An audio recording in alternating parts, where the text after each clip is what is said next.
या जसा ठेकेला होता टहास शेवटचा दिस गोड व्हावा. त्या गुळावर झाकण ठेवायचं त्याच्यामुळे सांगितलं होतं. लोकमान्य टिळक ज्या वेळेला परदेशात गेले इंग्लंडमध्ये, त्यावेळेला त्यांना विचारण्यात आलं की तुमच्या भारतीय संस्कृतीमध्ये काय विशेष आहे. कोणाला टोपी असते, कोणाला फेटा असतो, कोणाला काही असतं. आमच्या लोकांच्या डोक्यावर काहीच नसतं.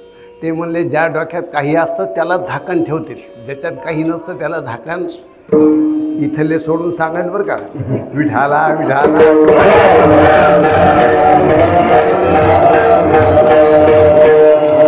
पाणी जर असलं भांड्यात तर झाकण ठेवते, आणि भांड्यात काही नसल्यावर झाकण ठेवत का पालथा टाकतील, काही ठेवत नाही. त्यामुळे काहीतरी असावं लागतं हिंदू संस्कृतीमध्ये. त्याच्यामुळं मान आहे. पण तिकडची संस्कृती आपली इकडे यायची नाही, आपली संस्कृती तिकडे चालली. या फरक एवढाच पडायला. विठाला विठाला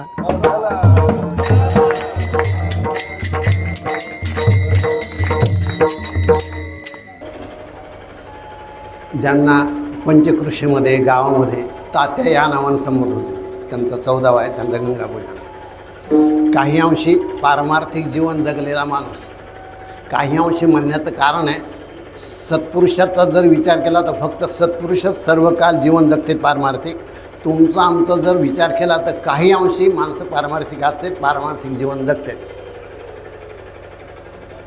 त्यांना संत संगतीची विशेष आवड होती. ज्या वेळेला आमची बैठक व्हायची, ज्या वेळेला आमचं बोलणं व्हायचं, त्या वेळेला ती एकच म्हणायचे. मी म्हणलं एवढं विशेष काय असतं, एवढा आदर सत्कार करण्याचं काय कारण आहे.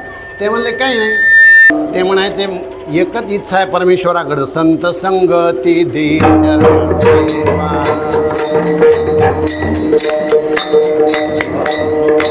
संत संगती दे चरण सेवा.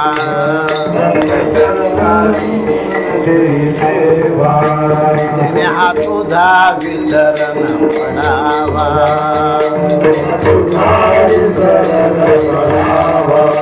हाचे भाव माझ्या देवा.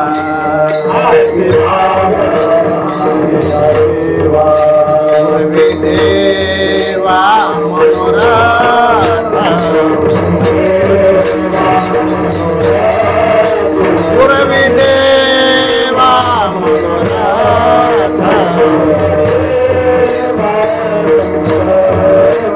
संत संगती देई चरण सेवा. संत संगती देई चरण सेवा.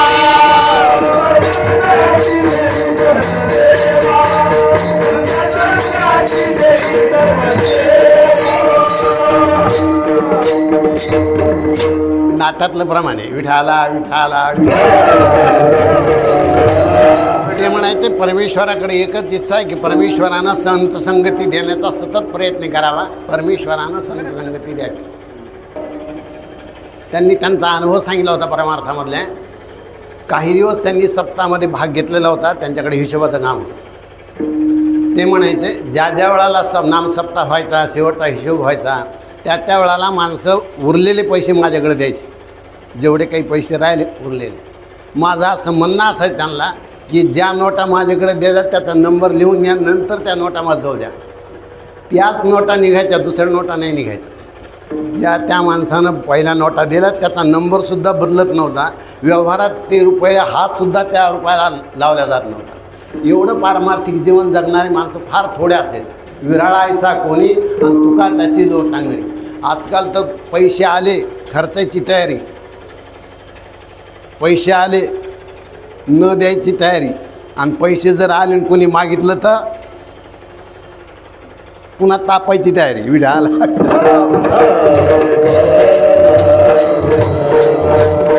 खरंच पारमार्थिक जीवन माणसं काही काही जगते की त्या पैशा. आणि खरंच लक्षात ठेवा, समाजातल्या पैशाला हात लावणं म्हणजे माणसानं विष खाणं, हे लक्षात ठेवा. कवाय लक्षात ठेवा, समाजातला पैशाला फार मोठं जपावं लागत असतं. समाजातला पैसा कधी तिकडे होऊ नये. मला आतापर्यंत असा अनुभव आहे की ज्या लोकांनी परमार्थातले हिशोब ठेवले नाहीत, ज्या लोकांनी परमार्थातले पैसे खर्च केले, त्या लोकांना 100 एकरमधली जमीन आज 5 एकरसुद्धा राहिली नाही. विठाला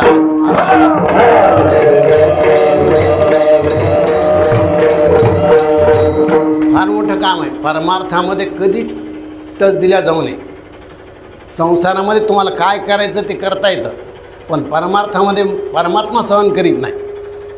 व्यवहार कधीच आमची तर जाणेगाई होत्या.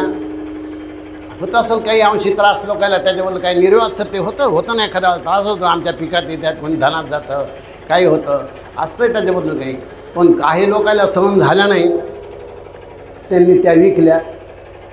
आज त्यांच्याजवळ काही राहिलं नाही. 50-50 एकरचे धनी 100-100 एकरचे धनी काही शिल्लक राहिले नाही. आज ते दारू पिऊन रस्त्याला लोळत आहेत. इतकं वाईट आहे. परमार्थामध्ये ज्या वेळेला माणूस ज्या वेळेला एखाद्या वेळेला जातो त्यावेळेला परमार्थ हा विसतोय, लक्षात ठेवा. परमार्थामध्ये कुठं काय घडायचं ते घडू दे. अन्यक्षेत्रे कृतं पापम तीर्थक्षेत्रे विनश्यती, तीर्थक्षेत्रे कृतं पापम वज्रलेपम भविष्यती. तिकडं केलेलं पाप इथं फिटतं, पण इथं जर पाप झालं तर ते पुन्हा कुठे फिटत नाही आणि फेडण्याचा संबंध येत नाही. त्या माणसाला फार मोठा परिणाम त्याच्यावर भोगावा लागतो. विठाला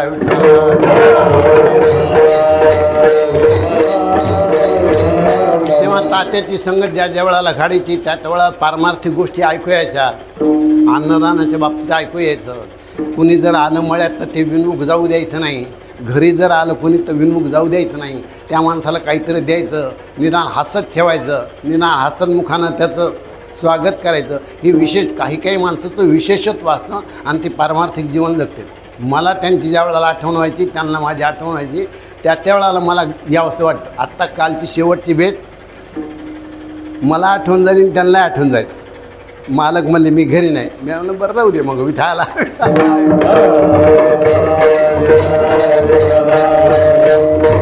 असं तेव्हा त्यांचं आज गंगापूजन आहे.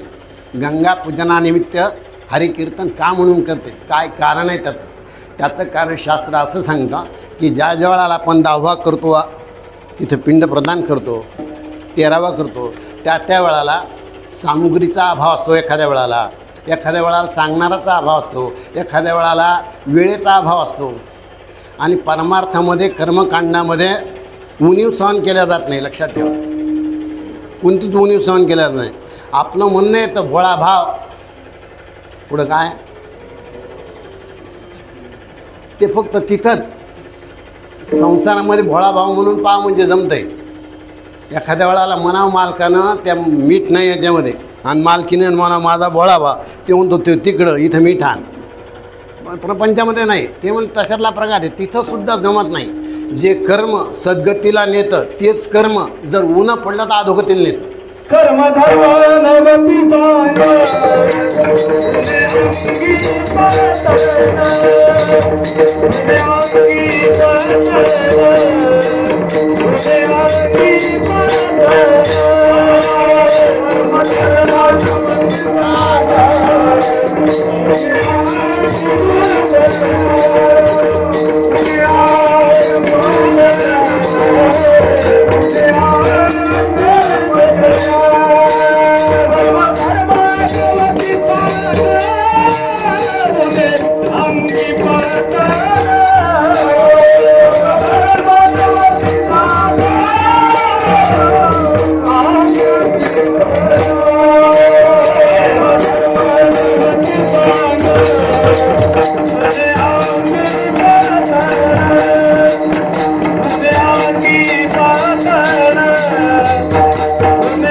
विठाला विठाला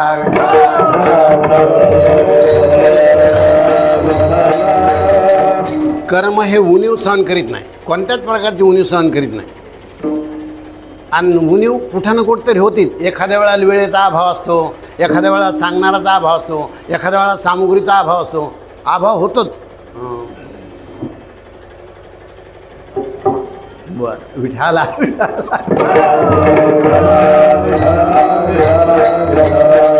कशाचाही अभाव असू द्या, पण कर्म त्या ठिकाणी अभाव सहन करीत नाही, उणीव सहन करीत नाही. ते म्हणता नाही जमत, पूर्णच लागतं. तुमची आमची सामान्य माणसाची गोष्ट सोडा, जामवंतीला पुत्र नव्हता, कृष्ण अवतारातली कथा आहे, भक्तिशास्त्रातली. मूलबाळ नव्हतं, त्यावेळेला तिने नवस केला भगवान शंकराला, मला जर मुलगा झाला तर मी 1000 कमळाची फुलं वाहीन. आणि त्याला योगायोगाने मुलगा झाला. मुलगा झाल्यानंतर भगवान श्रीकृष्णाला सांगितलं की मला मुलगा झाला, मी नवस केला होता भगवान शंकराला की तुम्हाला 1000 कमळाची फुलं वाहीन. ते म्हणले काय हरकत नाही, पूजा करू आपण. भगवान श्रीकृष्ण परमात्माने ज्यावेळेला सगळी सामुग्री जमा केली, पूजेला सुरुवात झाली, योगायोग असा आला की तिथं एक कमळाचं फुल कमी पडलं. पहा, तिथं सामान्य माणसाची गोष्ट नाही, तो काही साधारण माणूस नव्हता, भगवान परमात्मा होते. 1000 कमळाची फुलं उणीव पडायचे काय कारण आहे, पण योगच तसा आहे तो एखाद्या वेळाला एक कमळाचं फुल कमी पडलं. कमी पडल्याबरोबर स्वतःचा नेत्रकमळ डोळा काढला आणि नेत्रकमळ म्हणून भगवान शंकराला समर्पित केला. उणीव नाही सहन करीत. भगवान शंकर प्रसन्न झाले. काय पाहिजे, सुदर्शन चक्र त्यांनी त्यावेळेला भगवान शंकरांनी त्याला दिलं. कर्म हे उणीव सहन करीत नाही आणि कुणाची सहन करीत नाही. विठाला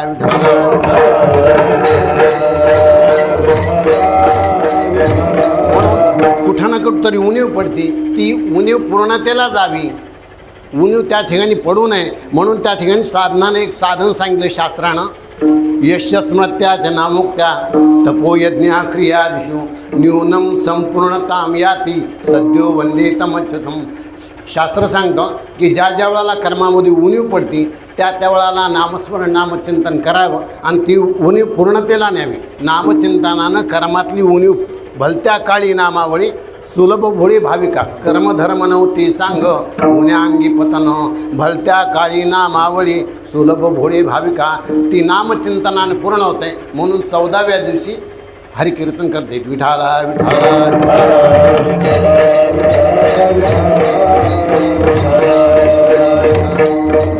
गंगा पूजनाचा विधी हा शुद्धीकरणाचा विधी असतो, लक्षात ठेवा. 13 दिवस जे कर्म चालतं तिथं कोणी जेवत आणि कोणी जेवत नाही. एखाद्या वेळाला माणसं म्हणते की आम्ही तीर्थयात्रा करून आलो, आम्हाला 13व्याचं खायला जमत नाही, 12व्याचं खायला जमत नाही. पण कुणाला जमत नाही हा विचार फार मोठा आहे, त्याच्या पाठीमागं लक्षात ठेवा. बिरादारामध्ये कोणताही दिवस खायला जमतो. सुतक धरल्यावर 13वा 12वा म्हणायचं काही कारणच नाही. मामाच्या घरी 12वा 13वा म्हणायचं काही कारणच नाही. सासरवडला 12वा 13वा म्हणायचं काही कारणच नाही. स्वतःच्या घरी 12वा 13वा म्हणायचं काही कारणच नाही. तीर्थयात्रा घर का अजून काही पाहुण्याच्या गावी गेल्यानंतरची ती गोष्ट आहे, लक्षात ठेवा. लग्नामध्ये सुद्धा काही माणसं जेवत नाही. पण कुठपर्यंत जेवत नाही असं विचारलं तर लग्न लागेपर्यंत जेवत नाही. तिकडं मंगळाष्टक होणं आणि इकडे जेवणा सपाट सुरू होणं बरोबरच असं. ते म्हणतं नाही, देवप्रतिष्ठा बसली, देवक बसले की जेवायला बंदी, पुन्हा जेवायचंच नाही. देवक उठूच तर जेवायचं नाही. लग्नाचा आणि त्यात जेवण्याचा अर्थार्थ संबंध नाही. देवक बसलं का आता पुन्हा जेवायला परवानगी नाही. शास्त्राचे फार बारकावायचे म्हणून शास्त्र सांगतं की 13व्या दिवसापर्यंत कोणी जेवत नाही. म्हणून 14व्या दिवशी शुद्धीकरणाचा विधी असतो. त्या दिवशीपासून पूजेला सुरुवात होती आणि त्या दिवशीपासून जेवायला सर्वांना परवानगी मिळते. विठाला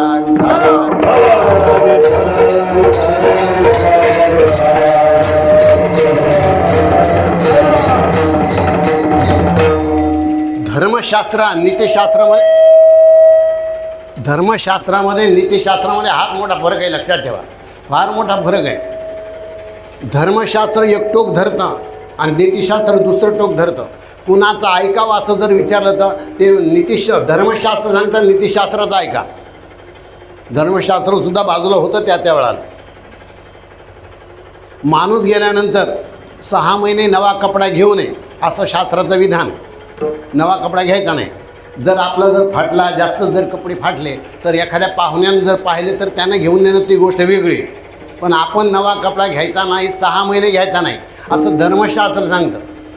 आणि नीतिशास्त्राचा जर विचार केला तर नीतिशास्त्र 13व्या दिवशीच टावेल टोपी द्यायला लावतं. नवी टोपी नवा टावेल 13व्या दिवशी. नीतिशास्त्र विचार काय कारण आहे ते म्हणते ते मालक मेला, याचं छत्र गेलं, आता घराचं छत्र हा झाला आहे माणूस, म्हणून त्याला सांगायचे की तू आता मालक झालास, घराचं छत्र तुझ्यावर आले. म्हणून नीतिशास्त्राला नवा टावेल आणि नवी टोपी देतं. पण धर्मशास्त्र सांगतं याच्यानंतर 6 महिने नवा कपडा घ्यायचा नाही. विठाला विठाला.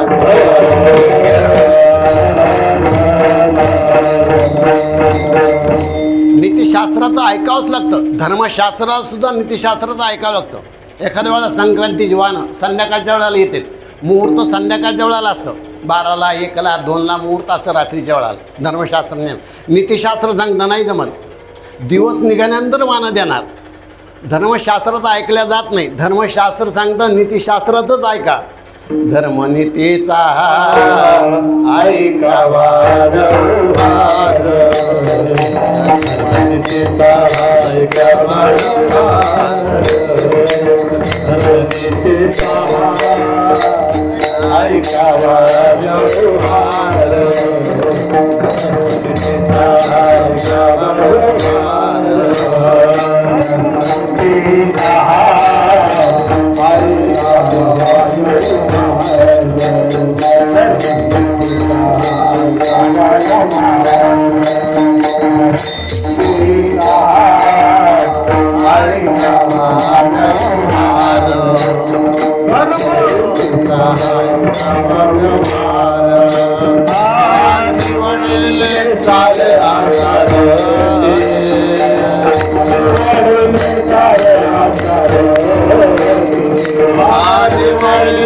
ऐकावा व्यवहार.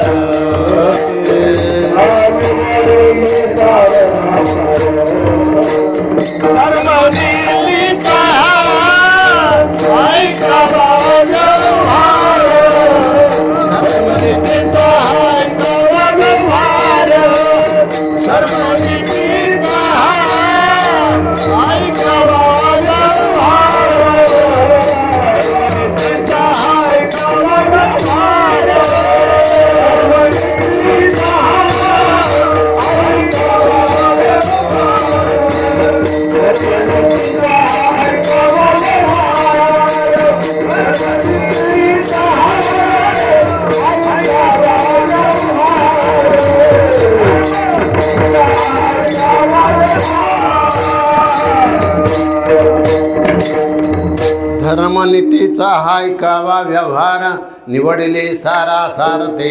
धर्मशास्त्रानं नीतिशास्त्रानं सांगितलेले नियम आहेत, त्या नियमामध्ये बंधनात्मक सगळ्याला वागावं लागतं.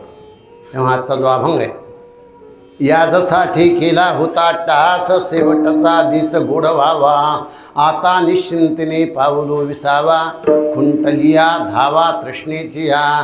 तुकोबाराय सांगू लागलेत, आतापर्यंत फार मोठे प्रयास केले, फार मोठे कष्ट केले. याजसाठी केला होता अट्टहास. कशासाठी? ते म्हणले शेवटचा दिवस गोड व्हावा, शेवटचा दिवस गोड व्हावा म्हणून अट्टहास केला.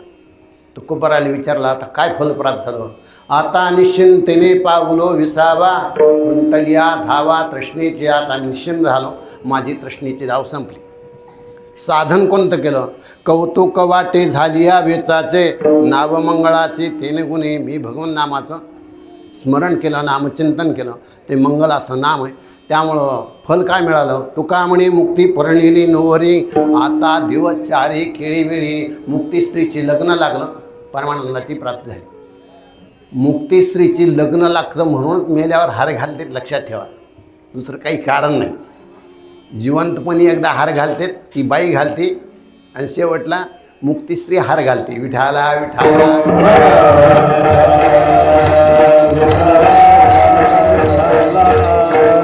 मला एका माणसाने विचारलं होतं, लग्नात ती नवरी हार घालते, मेल्यावर हार कशामुळे घालते? मी म्हणलं, तुकोबाराने सांगितलं मुक्तीशी लग्न लागते म्हणून हार घालते, दुसरं काही कारण नाही त्याच्यामध्ये. तेव्हा या अभंगामध्ये महाराजांनी स्थित्यंतर सांगितले, फार मोठं परमार्थातलं स्थित्यंतर सांगितलं आहे. दुसरी गोष्ट, संत 2 कालामध्ये जीवन जगतात हे सांगितलं आहे. तिसरी गोष्ट, साध्य साधनाचा विचार सांगितला आहे. ही चिंतन 3 मुद्दे सुचण्याचं कारण असं आहे, या अभंगामध्ये आता हे पद 2 वेळाला आलं आहे. दुसऱ्या कडव्यामध्ये आलं आहे आता निश्चिंतेने पावलो विसावा, आणि चौथ्या कडव्यामध्ये आलं आहे आता दिवस चारी खेळीमेळी. आता हे पद 2 वेळाला आलं आहे. आता हे पद वर्तमान कालदर्शक आहे, लक्षात ठेवा. म्हणून या अभंगातले 2 चरण वर्तमान काल दर्शित करतात, 2 अभंग भूतकाल दर्शित करतात. पहिलं चरण भूतकाल दर्शक आहे, दुसरं चरण वर्तमान काल दर्शक आहे, तिसरं चरण भूतकाल दर्शक आहे, आणि चौथं चरण वर्तमान काल दर्शक आहे. मग 2 चरण वर्तमान काल दर्शक आहेत आणि 2 चरण भूतकाल दर्शक आहेत. संत दोन प्रकारचं जीवन जगत, दोन कालात जीवन जगत असतं हे त्यांना सांगायचं आहे. परमार्थामध्ये फार मोठं स्थित्यंतर होतं हे त्यांना सांगायचं आहे. आणि या अभंगामध्ये साध्य साधन भाव या 3 मुद्द्याचा अभंग या अभंगामध्ये केलेला आहे. विठाला विठा.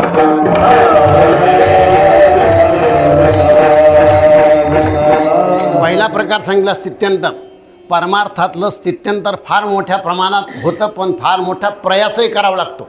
सहजासहजी स्थित्यंतर होत नाही. परमार्थातलं स्थित्यंतर सहजासहजी होत नाही. स्थित्यंतर या शब्दाचा साधा अर्थ आहे बदल. सहजासहजी होत नाही. स्थित्यंतर सहजासहजी होत नाही. प्रपंचातल्या स्थित्यंतराचा जर विचार केला तर प्रपंचाचं स्थित्यंतर हे निसर्ग नियमाप्रमाणे होतं किंवा एखाद्या वेळाला अदृष्टवशात स्थित्यंतर होतं. त्याला फार मोठे प्रयास करावे लागत नाही. बालपण जर विचार केला, फार मोठ्या कौतुकाचा विषय. बालपण फार मोठ्या आनंदानं त्या ठिकाणी त्याचं पालनपोषण केलं जातं. लेकराचं खोड कौतुक होतं. त्याच्या इतका आनंदाचा क्षण पुन्हा कोणताच नसतो. बालपणा इतका आनंदाचा क्षण जीवनामध्ये पुन्हा कोणताच नाही हे लक्षात ठेवा. म्हणून तुकोबाराने देवाला सुद्धा सांगितलं की देवा लहानपण दे रे बाबा.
लहानपण देगा देवा मुंगी साखरे चारवा. तुकोबाराने सुद्धा देवाला लहानपण मागितलंय. लहानपण हा कौतुकाचा विषय, बालपण हा कौतुकाचा विषय. सगळ्याला कौतुक वाटतं. फार मोठं जपतेत माणसं. काय विशेष असतं तिथं? तिथं एकच विशेष असतं, भूक लागली की रडायचं आणि पोट भरलं की हसायचं. दोनच विषय असते तिथं, दुसरं काय नसतं तिथं. भूक लागली की रडायला सुरुवात, जेव घातलं की हसायला सुरुवात, काही नाही. म्हणून त्याच्या रडण्यावर फार मोठं दक्षता घेतली जाते. ती मायबाप दक्षता घे, सगळेच लोक दक्ष देतात. त्याला रडू द्यायचं नाही.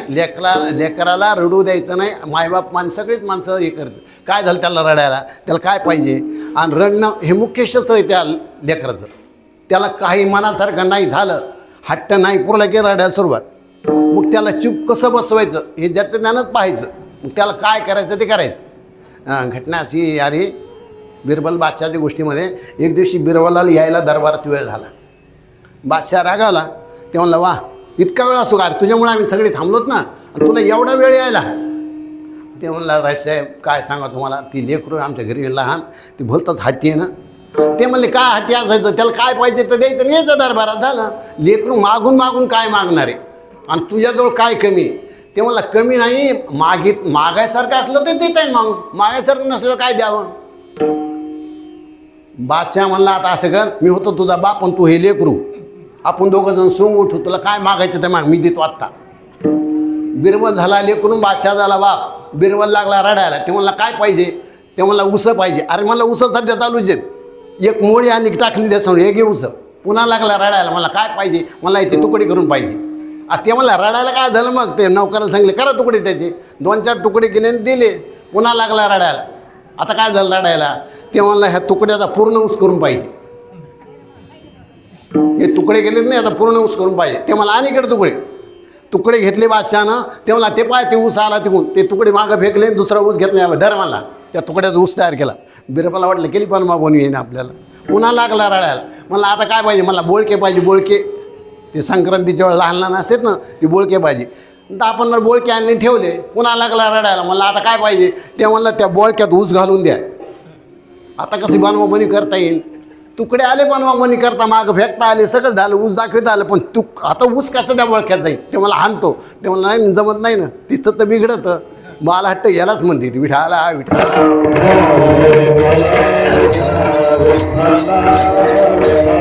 बरं ही स्थिती फार काळ टिकते का असं विचारलं तर कोड कोड कौतुक जाय कोड कौतुक कुठपर्यंत चालतं असं विचारलं तर काही नाही. लालेत पंचवर्षाने दशवर्षाने ताडेत प्राप्ते षोडशे वर्षे पुत्र मित्र वदाचरित. 5 वर्षापर्यंत लाड. 6व्या वर्षी जर शाळा जाईनं गेलं झपका मग पुन्हा काही नाही. मार तर किती दिवस असतो ही तरी अवस्था कितीपर्यंत? प्राप्ते षोडशे वर्षे पुत्र मित्र वदाचरित. एकदा मुलगा मोठा झाला, त्याचा बूट बापाला यायला लागला, पुत्र मित्र वदाचरित. मग धक्का द्यायचा नाही हे केव्हा लक्षात ठेवा. आपण जर त्याला धक्का द्यायचा प्रयत्न केला तर त्याचा धक्का आपल्याला सहनही व्हायचा नाही. म्हणून पुत्र मित्र वदाचरित. ते म्हणले मग मित्रत्वाच्या नात्यानं सांभाळायचं. मुलगा मोठा होतो, ती अवस्था बदलती. मोठा झाल्यानंतर 25 वर्षाचा होतो. तिथं जर संस्कार चांगले असले तर बरं असतं. संस्कारात जर बिघडलं तर तिला गधे 25 म्हणते. लक्षात ठेवा. फार वाईट स्थिती असते. तितकी अवस्था सांभाळणं सगळ्यात कठीण जातं. सगळ्याच्या बाबतीत कठीण जातं. लक्षात ठेवा. तिथं संस्काराला जास्त महत्त्व आहे, सदाचाराला जास्त महत्त्व आहे, मायबापाच्या संस्काराला तिथं जास्त महत्त्व आहे आणि तिथं जास्त जपावं लागतं. ती अवस्था काही जास्त दिवस राहिली का नाही, ते स्थित्यंतर बदलतं. नंतर त्या माणसाचं लग्न होतं आणि त्या माणसाला बैल अंग येतं. मला काय म्हणत आलं का तुमच्यात लक्षात? बैल अंग कशामुळे म्हणतात? जेव मुलगा जेवायच्या वेळाला तांबूरून सुद्धा घेत नाही आणि जेवण झाले हाऊत भरून टाकतो, याला बैल अंग म्हणतात. विठाला विठाला.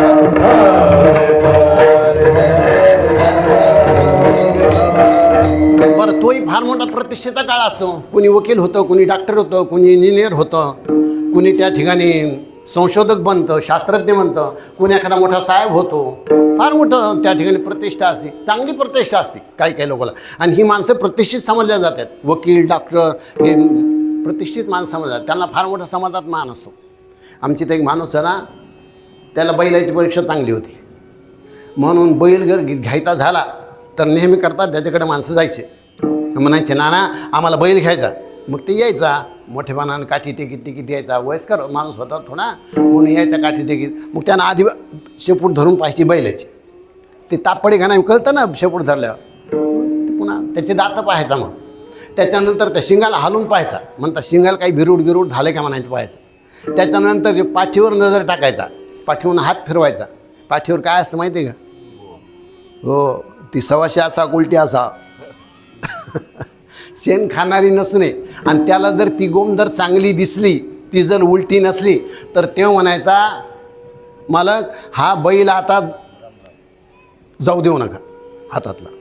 कोणत्या हालतमध्ये हा बैल विकत घ्या म्हणतो. विकत घ्या हातातला सोडून. याला किती पैसे जाऊ द्या, कारण शेपटीच्या बैलाची किमती सध्या जास्त वाढल्यात. शेपटी ह्या बैलाला नाही वाढल्या. मुलीच्या एखाद्याला म्हणा लग्न तेव्हा तो यंदा करायचंच नाही. त्याला विचारा काय कारण, आपल्याजवळ काहीच नाही. इथून सुरुवात. पहिला असं नव्हतं. लक्षात ठेवा. म्हणून ते म्हणायचा शेपटीच्या बैलाची किमती जास्त वाढल्यात, हा बैल हातात जाऊ देऊ नका. म्हणजे काही माणसं एवढी प्रतिष्ठित असतील त्यांना गावामध्ये फार मोठा मान असतो. बरं ती अवस्था काही काळ असते, ती अवस्था टिकून नसती. त्याच्यानंतरची जी अवस्था येते मग ती वृद्धावस्था येते. आणि वृद्धावस्था आली की तिकडे वाट पाहिलं जाते. आयुष्य जात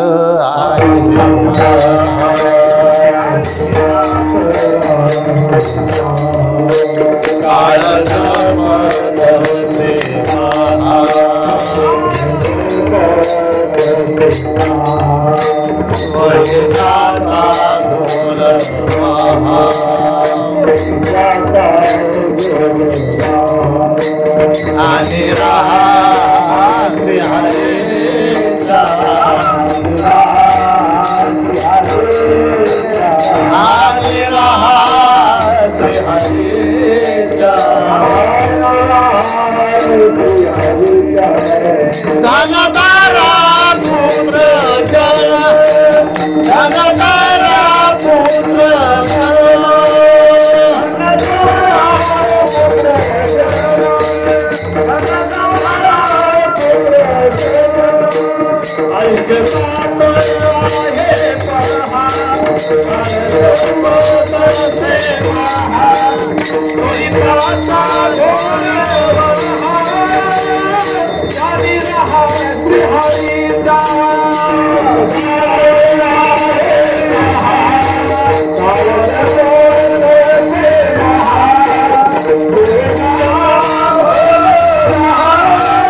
आयुष्य जात आहे पहा काळ जपतसे महा स्वहिताचा घोरवा ध्यानी राहा श्रीहरीच्या ती अवस्था बदलती एक दिवस काळ येतो आणि घेऊन जातो हे काळा नळाचे तोंडी घातली दुनियाची उंडी मासी पाख पाखडी तवैसरे मासीनं पंख हलवायचा अवकाश एवढ्या वेळात माणूस जातो आत्ता होते ना आत्ता गेले असं म्हणायची वेळ ती अवस्था ही ताबडतोब बदलती माणसाची ज्याला घरामध्ये दररोज आंघोळ करायला मिळते त्याच माणसाला त्या दिवशी घराच्या बाहेर आंघोळ घातलं जाते लक्षात ठेवा संपलं पुन्हा काही स्थित्यंतर मला सांगायचं प्रपंचातलं स्थित्यंतर हे सहजासहजी होतं एखाद्या वेळेला अदृष्टवशातही होतं करोडोपती माणूस असतो आणि त्याचा दिवस चंदा वसूल करून होतो काही राहत नाही शेवटला त्याचं काही नाही राहत एखाद्या माणसाला सोन्याचा चमचा तोंडात घेऊन जन्माला येते इतके करोडोपती त्याचा बाप किती पैसा होता हे कळत नाही त्याच्या आजजवळ किती पैसा होता हे माहीत नाही लोकांना एवढा पैसा असतो आणि त्याच्या बाबतीत जर विचार केला त्याचा दिवस चंदा वसूल करून होतो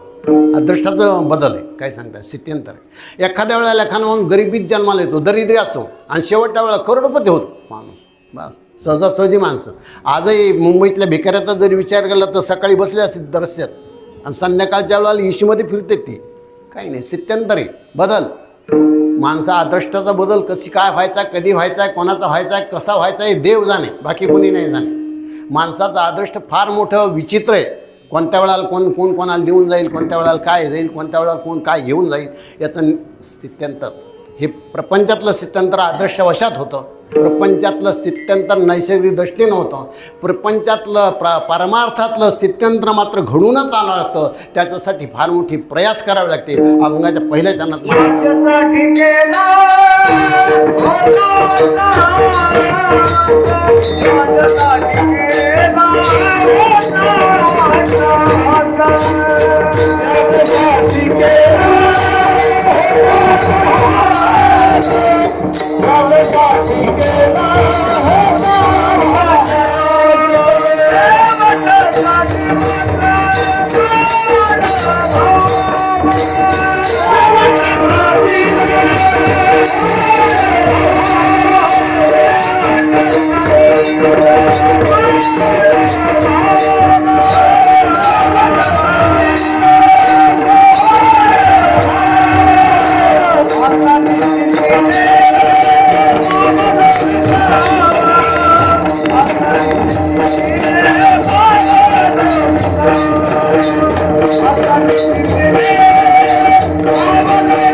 याजसाठी केला होता अट्टहास शेवटचा दिस गोड व्हावा अजून मला पहिल्या चरणाकडेच यायचंय विठाला विठाला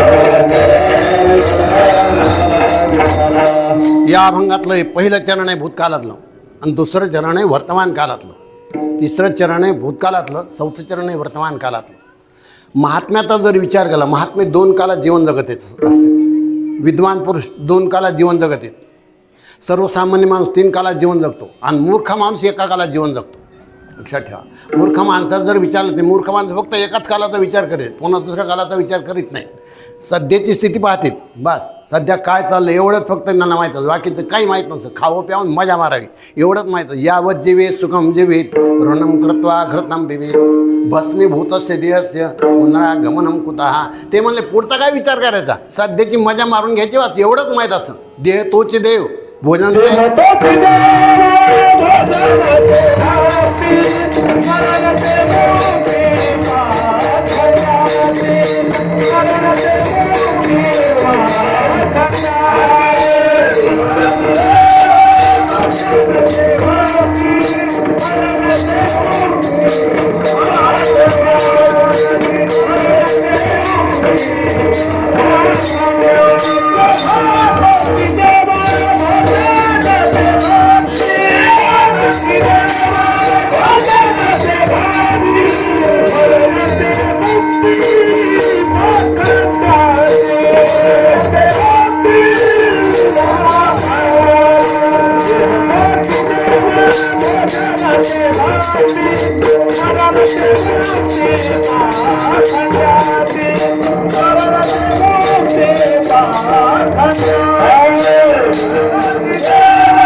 तोची देव भोजनाते भक्ती मरणाते मुक्ती पाखांड्याची. ते म्हणतो देह हाच देव, जेवण ही भक्ती आणि मरण ही मुक्ती, बस वाक्य काही समजा.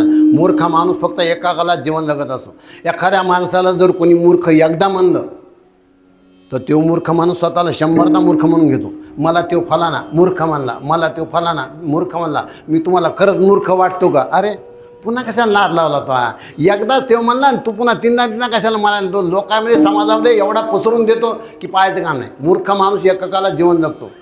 सर्वसाधारण माणसं 3 कालात जीवन जगत आहेत. जर त्यांना खर्च करायचा झाला, एखादं कार्य जर घरी असलं तरी आपल्याजवळ पैसा किती याचा विचार करते आधी, याच्यात पैसा आपल्याला किती खर्च करायचा आहे दुसरा विचार करते, आणि याच्यानंतर आपल्याजवळ शिल्लक किती राहणार याचा विचार करते. 3 कालात जीवन जगते, भविष्यकाळावर नजर ठेवते, भूतकालाचं स्मरण ठेवते आणि वर्तमान कालात जीवन जगत असते. व्यावहारिक माणसं 3 कालात जीवन जगते. मूर्ख माणूस एका कालात जीवन जगतो. विद्वानाचा जर विचार केला, विद्वान 2 कालात जीवन जगतो आणि संत हे 2 कालात जीवन जगत असतात. फरक काय विद्वानामध्ये संतांमध्ये असं जर विचार केला तर संत भूतकाल आणि वर्तमान कालात जीवन जगत असते, त्यांना भविष्यकाळ नसतो संताला. विद्वानाचा जर विचार केला, विद्वान हा वर्तमान काल आणि भविष्यकाळात जीवन जगत असतो, त्याला भूतकाल नसतो. विद्वानाला भूतकाळ नसतो आणि संताला भविष्यकाळ नसतो. हा विद्वानामध्ये संतामध्ये फरक आहे, लक्षात ठेवा. विद्वान माणूस मागं काय झालं हे पाहत नाही आणि फारसं त्यानं काही केलेलंही नसतं मागं. मितवानाथ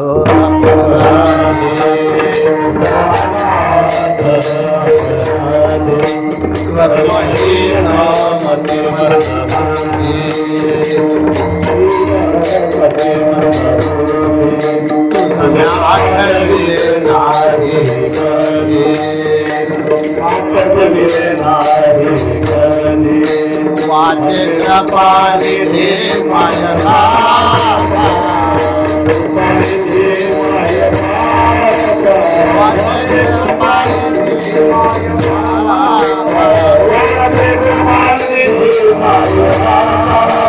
नाही ऐकले गायले नाही ऐकले गायले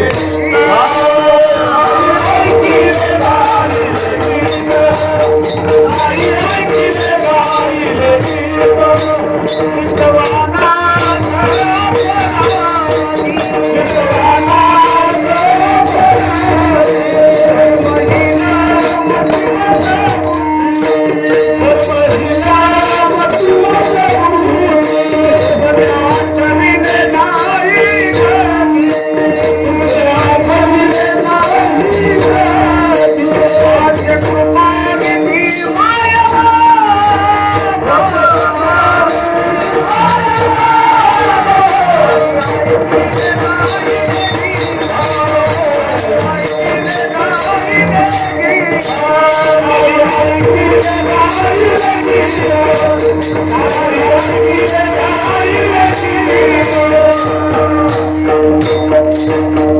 नाही ऐकिले गायले गीत धरलीला सांडिले हित हा नावडे पुराण बैसले संत केली बहुत परनिंदा.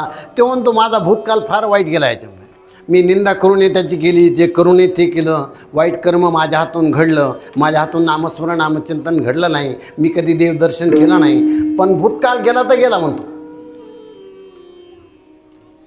तुकोबारायन सुद्धा सांगितले मागे केले पाहू नका ते म्हणले ते सोडून पण सध्याचा वर्तमान काळ चांगला जीवन जगायचा प्रयत्न कर चांगलं करायचा प्रयत्न कर चांगलं वाग सत्कर्मा वाग सदाचारानं वाग जेवढं होईल तेवढं सहकार्य करायचा प्रयत्न कर.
आता तरी पुढे हाच उपदेश नका करू नाश आयुष्याचा.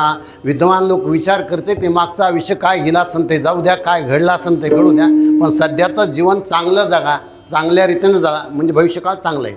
विद्वान पुरुष दोन काळात जीवन जगतो तो भूतकाळाचा विचार करीत नाही वर्तमान काळाचा आणि भविष्यकाळाचा विचार करतो. संतांच्या बाबतीत जर विचार केला तर संत भूतकाल आणि वर्तमान काळ दोनच काळ असते संताला भविष्यकाळ नसतो लक्षात ठेवा.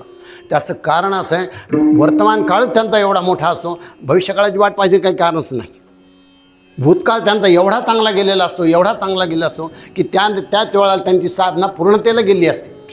तुकोबारायाचा जर विचार केला तर कृतयुगामध्ये प्रल्हाद होते भगवान परमात्मा अलौकिक असा अवतार घ्यायला लावला. त्रेतायुगाचा जर विचार केला तर अंगद होते रामचंद्र प्रभूची सेवा केली. द्वापार युगाचा जर विचार केला अंगद होऊन आले भगवान परमात्माकडून सेवा केली रामचंद्र प्रभूची. त्याच्यानंतर कलियुगाचा जर विचार केला त्यांचा नामदेव महाराज रूपाने अवतरण झाले आणि जगदोद्धाराचं कार्य केलं आणि तेच नामदेव महाराज तुकोबाराय रूपाने अवतरण झाले लक्षात ठेवा. भूतकाल संताचा फार मोठा असतो त्याच्यामुळे वर्तमान काळाचा जर त्यांचा विचार केला तर वर्तमान काळ फार दिव्य असतो त्यांचा. भूतकाळाचा विचार करायचंच काम नाही. वर्तमान काळ एवढा मोठा असतो की आपल्यासारख्या साधकानं त्याचा विचारच करायचा असतो. संताचा भूतकाळ आपला वर्तमान काळ आणि संताचा वर्तमान काळ आपला भविष्यकाळ असतो लक्षात ठेवा. म्हणून त्यांच्या बाबतीत जर विचार केला तर फार मोठं कार्य त्यांच्या हातून झालं असं फार मोठं कार्य ते करते. एवढं कार्य होतं भगवान परमात्मा त्यांचा ऋणी होतो. तुकोबाराय ज्या वेळेला वैकुंठाला जायला निघाले त्यावेळेला भगवान परमात्मा विमान घेऊन आले त्यांना नेण्यासाठी.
एवढा मोठा काळ असतो त्यांना मोठा. ज्ञानेश्वर महाराज भिंत चालवली, तो कोबरायनं मेलेलं मूल जिवंत केलं, ज्ञानोबरायनं सच्चिदानंद बाबाला जिवंत केलं, ज्ञानेश्वरी त्यांच्या हातून लिहून. वर्तमान काळ जेवढा मोठा असतो भविष्यकाळाचा संतांचा विचार करायचं काही कारणच नाही. फार मोठा वर्तमान काळ असतो. देवामध्ये त्यांच्यामध्ये काय अंतर असं जर विचारता वेदांतशास्त्र असं सांगतं, ब्रह्म ज्या वेळेला मायेचा अंगीकार करून पृथ्वीत अवतीर्ण होतं त्यावेळेला त्याला देव म्हणतात, आणि तेच ब्रह्म ज्या वेळेला दयेचा अंगीकार करून पृथ्वीत अवतीर्ण होतं त्यावेळेला संत म्हणतात. देव ज्या वेळेला बोलायला लागतो त्यावेळेला त्याला संत म्हणते, संत ज्या वेळेला मौन धारण करते त्यावेळेला त्याला देव म्हणते. दोन्ही फक्त प्रतिमा वेगवेगळ्या असते. आता वास्तविक पाहता दोन्ही एकच, देवते संत, देवते संत, निमित्त त्या प्रतिमा. त्याचं काय कारण?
देवच भक्ताच्या मुखातून बोलत असतो, दोघांमध्ये भिन्न भाव नसतो. देव ते संत, म्या काय इंग्लिशमध्ये सांगितलं होतं का आधी, विठाला विठाला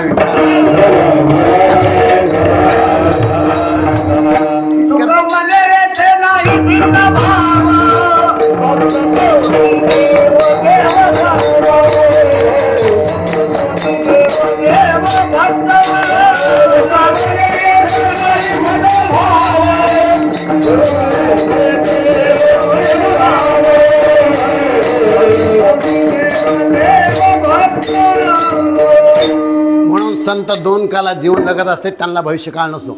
देवाचा जर विचार केला, देव तिन्ही कालामध्ये असतो. देव भूतकाळातही होता, देव वर्तमान काळातही आहे, आणि देव भविष्यकाळातही नाही. बस सत्य तू विठ्ठला. म्हणून देव त्या ठिकाणी तिन्ही काल देवाला असतात. संताला दोन काल असतात, विद्वानाला दोन काल असतात, सर्वसामान्य माणसाला तीन काल असतात, आणि मूर्खाला एकच काल असतो. संताला दोन काल असतात, त्यांचा भविष्य भूतकाळ फार मोठा असतो. किती मोठा असतो अभंगाच्या पहिले त्यांना सांगितलं.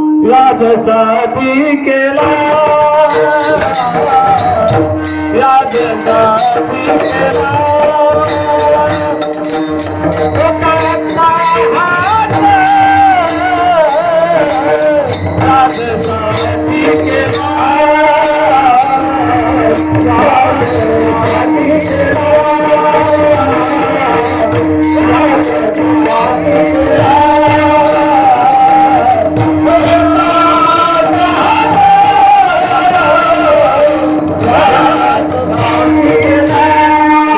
तिकडं आवडलं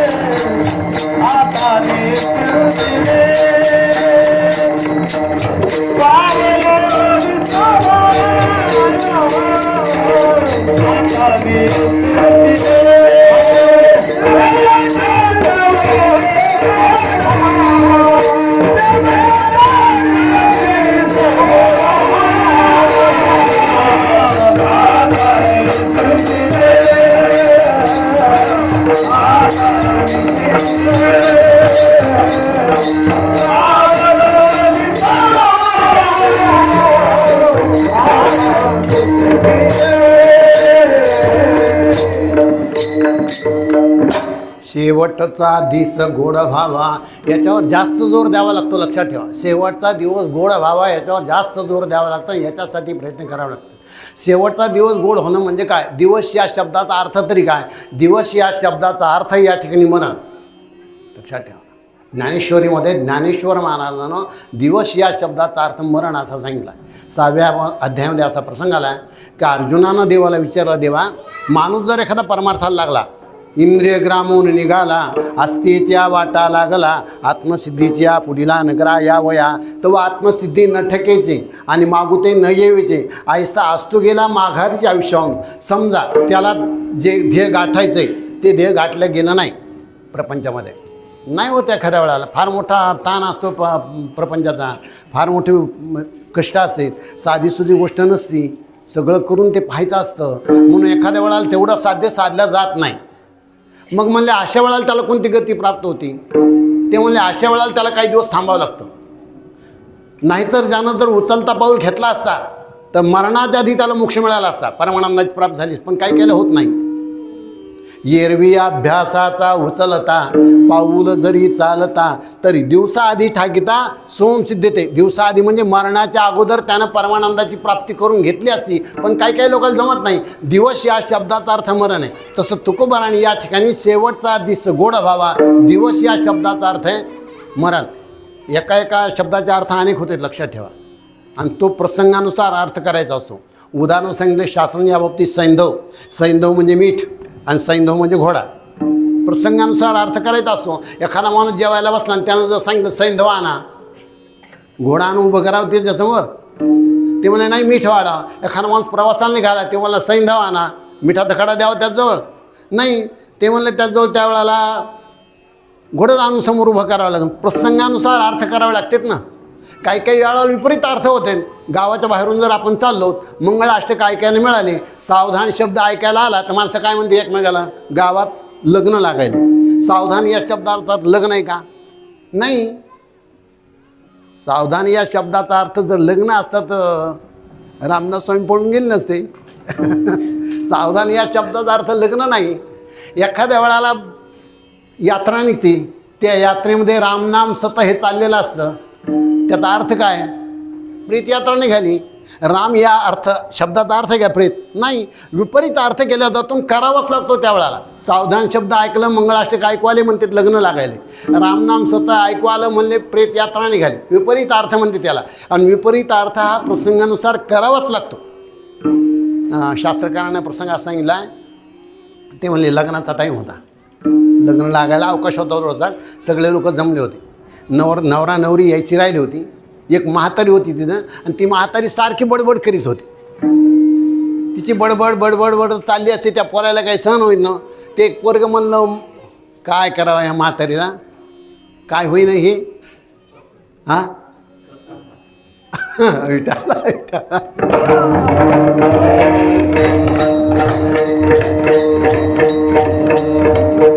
काय शब्द आहे हो, अर्ध तर यांनाच पाठ आहे.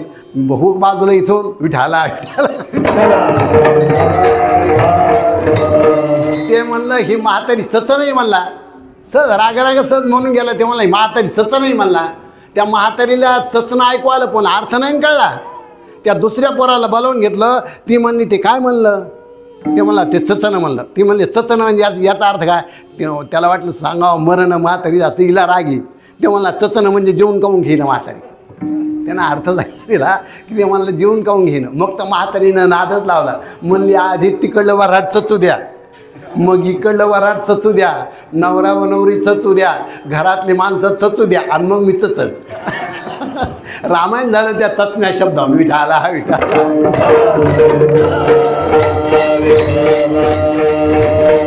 तसा काही काही वेळा विपरीत अर्थ होतो. तसा या ठिकाणी दिवस या शब्दाचा अर्थ आहे मरण. शेवटाचा दिस गोड व्हावा. सर्वसामान्य माणसाचा दिवस गोड होणं वेगळं आणि संताचा दिवस गोड होणं वेगळं आहे. याच्यामध्ये मध अंतर लक्षात ठेवा. सर्वसामान्य माणसाला मरायचंच झालं त्यांना उत्तरायण पाहावं लागतं, दिवस असावा लागतो, शुक्ल पक्ष असावा लागतो, आणि मरायच्या वेळेला माणूस सावध असावा लागतो. आणि मरायचं झालं तर येशीत मारावं लागतं, नाही तर काशीत मारावं लागतं. लक्षात ठेवा. मरायचंच झालं माणसानं तर येशीत मारावं, नाही तर काशीत मारावं. दवाखान्यात मरू नये.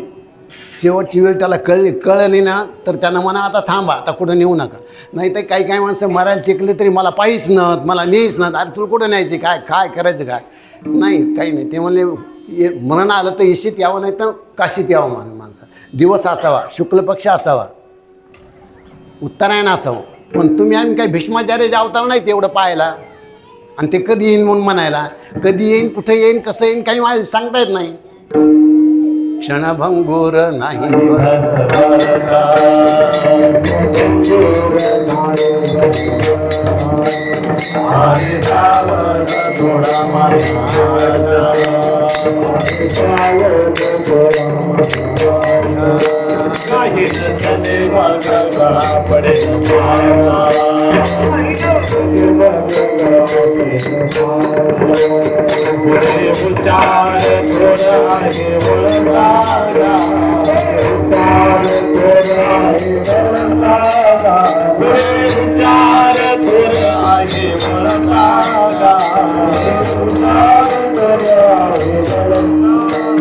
राम राम स्मराधे, राम राम स्मराधे, राम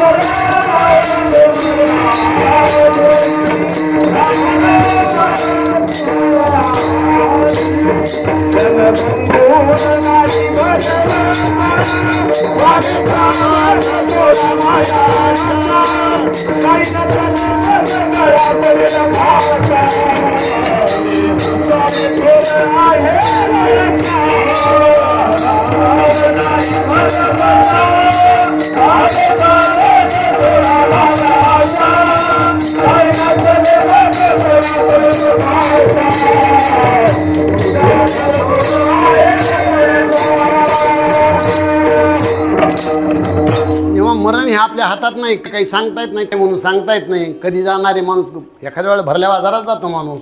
रात्रंदिवस गोकी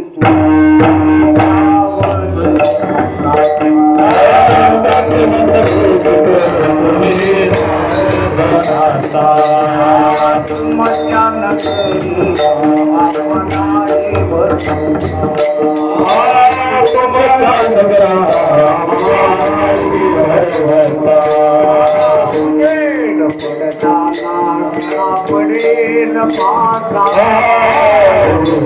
पडताना पडेल पाता उजेड पडताना गळा पडेल पाता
तुला गाडीत आणलं नाही मला फाटी फुडी दे लव दे माग विठाला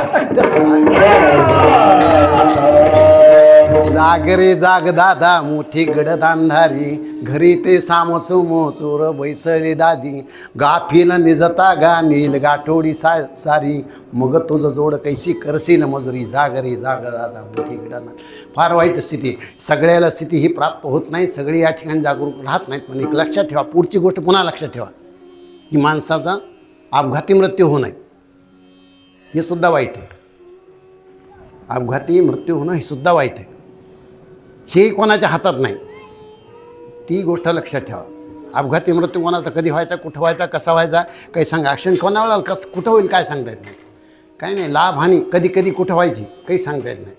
त्याच्या पुढची गोष्ट लक्षात ठेवा. निदान हे नाही हे होऊ द्या काय झालं, निदान औषध घेऊन मरू नये माणसानं, विष पिऊन मरू नये माणसानं, फाशी घेऊन मरू नये माणसानं, उंचावरून उडी टाकून माणसानं मरू नये. स्वतः एवढं जरी जपलं तरी पुरे झालं.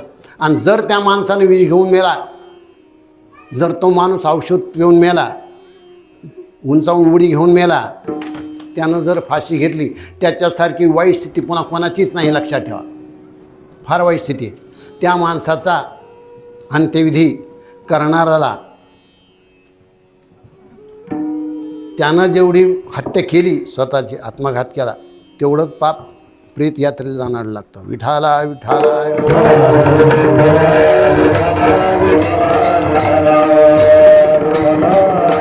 आत्महत्येचं पातक लागतं. तो माणूस पिशाच चिवणीला जातो. तो माणूस मुक्त होत नाही. लक्षात ठेवा. हे सगळ्याच्या हातात आहे. लक्षात ठेवा. बाकीचं जाऊ द्या, सोडून द्या. अपघाती मृत्यू कोणाचा कसा व्हायचा हे माहीत नाही. कोण दिवशी मरण यायचं कोणाला ते माहीत नाही. पण निदान एवढं तर हाता नाही की ते राग येऊ द्या माणसाला. प्रपंचामध्ये चाललेलंच असं घडतंच कमी जास्त. आपल्या मनासारखं नेहमी घडतं अशातला काही प्रकार नाही. याचा अर्थ असा नाही की आत्महत्या करावं माणसानं. आत्महत्या करणं सगळ्यात वाईट गोष्ट आहे. जीवन आनंदानं कसं जगता येईल याचा विचार करीत जातो माणसानं. आणि मालक असल्यावर त्याचे आरोप येतच असते. घर चालवून तो घराचा वैरी, राष्ट्र चालून तो राष्ट्राचा वैरी असतोच. यात काही नवीन नवल नाही ना. एक सगळ्याला सारखं वागविता येत नाही कोणाला. अहो वाटण्या करायला गेलं मुलाच्या, दोन्ही वाटणं समान होतात का? नाही. उजवी डावी होतच असते. दोन बैल घेतले, दोन्ही सारखे मिळतात का? उजवी डावी मिळतच असते. संसारामध्ये होतच असं हे सगळं. त्याच्यामुळं माणसानं रागाला थोडं आवरायचं असतं. आत्महत्या करायची नसती. आत्महत्या करणं सगळ्यात पाप आहे. त्याचा अंत्यसंस्कारसुद्धा करू नये असं शास्त्रविधान आहे. लक्षात ठेवा. करावं लागतो ही गोष्ट वेगळी आहे. पण शासनानं त्याचा अंत्यविधी करायचा झाला तर कसा करावा ते म्हणते. त्याला बांधावं, त्याच्या दोन्ही पायाला दावं आणि बैलाला दाव बांधावं आणि त्याला नीट येशी बाहेर नेऊन सोडावं. जिथं कावळी कुत्री खातील तिथं नेऊन सोडावं. पण त्यांचा अंत्यसंस्कार करण्याला आत्महत्येचं तेवढंच पातक लागतं जेवढं त्यानं केलं तेवढं. विठाला विठाला. म्हणून या बाबतीत सावधानता सगळ्यांनीच बाळगायची असते. प्रपंचामध्ये कमी जास्त होतच असतं. आत्महत्या करायचीच नाही एवढं निश्चय ठरवायचा. काय व्हायचं ते होऊ दे. जीवन आनंदानं जगायचा प्रयत्न कर, त्याच्यामधून रस्ता काढायचा प्रयत्न कर, पण आत्महत्या करू नको. शेवटचा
Oh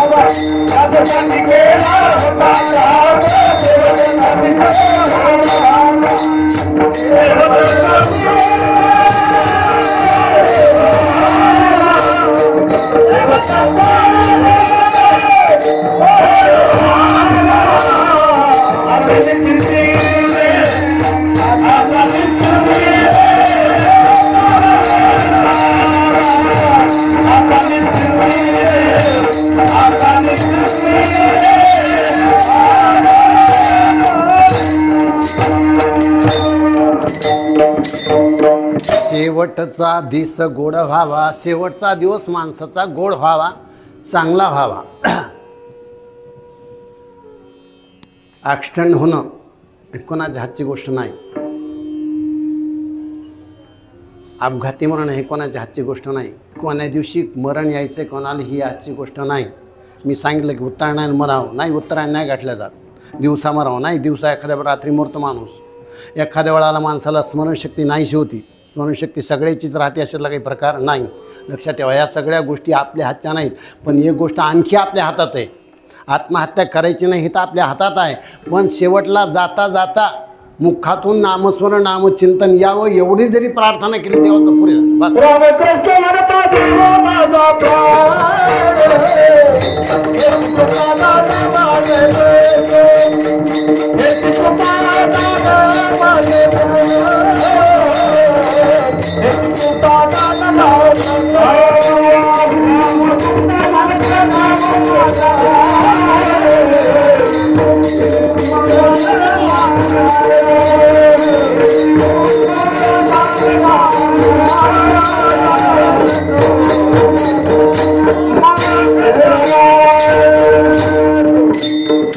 रामकृष्ण म्हणता जाऊ माझा प्राण हेची कृपादान मागत असे.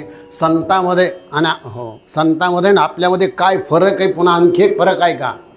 अपघाती मृत्यू जर आपला झाला तर आपल्याला सद्गती मिळत नाही, आपल्या ठिकाणी फार मोठं पाप आहे असं समजावं लागतं. पण संताचा जर अपघाती मृत्यू झाला तरी पण त्यांना सद्गतीच प्राप्त होते, हेही लक्षात ठेवा. तू म्हणताल एवढं कसं काय मिळतं? सर्वसामान्य माणसामध्ये संतांमध्ये एवढा फरक काय विशेष आहे? त्याचं कारण सांगतो मला. भक्तिशास्त्रामध्ये अशी आख्यायिका आली, चोखा महाराजाचा मृत्यू कसा झाला. अपघाती मृत्यू झाला, लक्षात ठेवा. बांधकाम चालू होतं आणि त्या बांधकामामध्ये भिंत पडली आणि त्या ठिकाणी त्यांचा अंत झाला. अपघाती मृत्यू झाला, लक्षात ठेवा. मग अपघाती मृत्यू झाल्यावर त्यांना अधोगती प्राप्त व्हायला पाहिजे होती ना, पण नाही.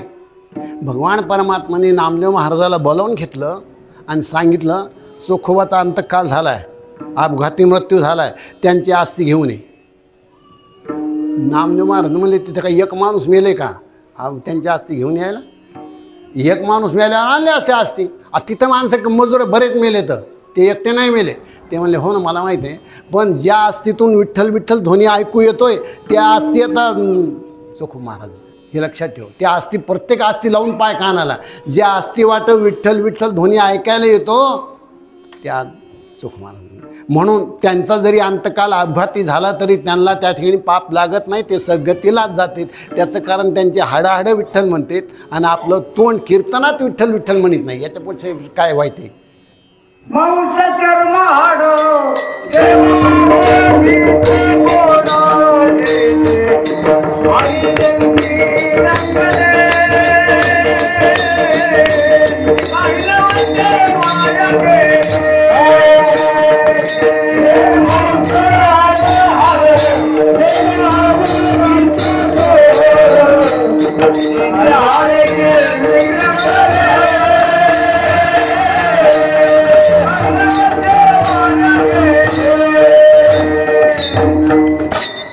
त्याला सांगायचं संताच्या आस्तीचा विटाळ नाही, संताच्या हाडकाचा विटाळ नाही, संताच्या मांसाचा विटाळ नाही, संताच्या रक्ताचा विटाळ नाही.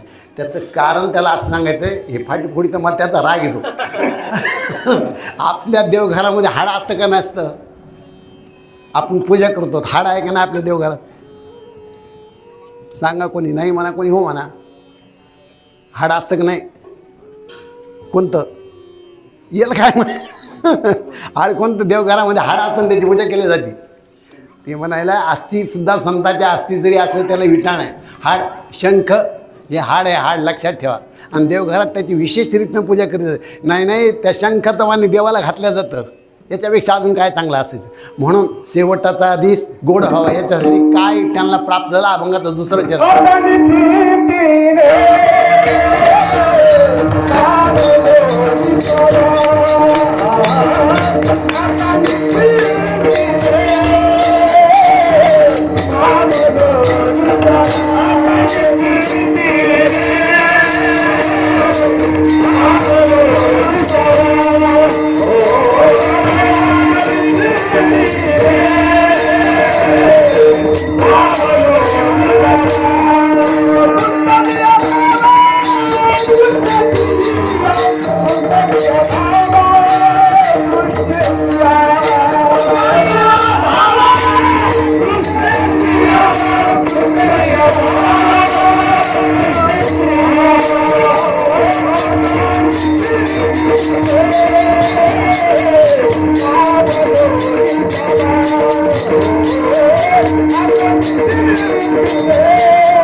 चालते.